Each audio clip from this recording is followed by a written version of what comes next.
પાટણમાં સ્થાનિક સ્વરાજ્યની ચૂંટણીના જંગમાં રાજકીય ગરમાવો ચરમસીમાએ પહોંચ્યો છે। વોર્ડ નંબર 2માં કોંગ્રેસના મધ્યસ્થ ચૂંટણી કાર્યાલયના ઉદ્ઘાટન પ્રસંગે ધારાસભ્ય કિરીટ પટેલે એક જાહેર સભાને સંબોધતા વિરોધીઓ ઉપર આકરા પ્રહારો કર્યા। કિરીટ પટેલે આશંકા વ્યક્ત કરી હતી કે હારના ડરથી વિરોધીઓ સમાજ વચ્ચે વર્ગ વિગ્રહ કરાવી શકે છે, જેથી તમામ સમાજના લોકોને એકતા જાળવવા અને ઉશ્કેરાટમાં ન આવવા અપીલ કરી હતી।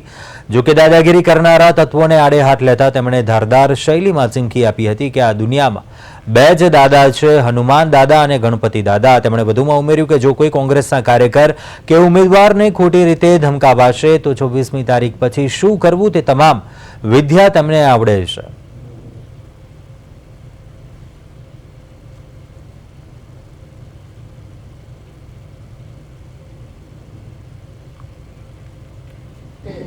खास ध्यान रखो कि आ लोग अंदर अंदर आपणो समाज संगठित है એટલે છેલ્લે છેલ્લે કઈ નહીં થાય એમને એમ લાગશે કે અમે હારીએ છીએ એટલે અંદર અંદર આપણા ઝઘડા કરવાના પ્રયાસ કરશે।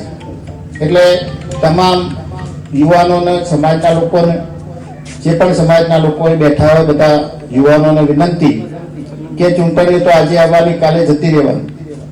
આપણું સમાજનું સંગઠન દરેક સમાજ, ઠાકોર સમાજ હોય, મોદી સમાજ હોય, પાટીદાર સમાજ હોય, એ સમાજનું સંગઠન એ બહુ મહત્વની બાબત છે।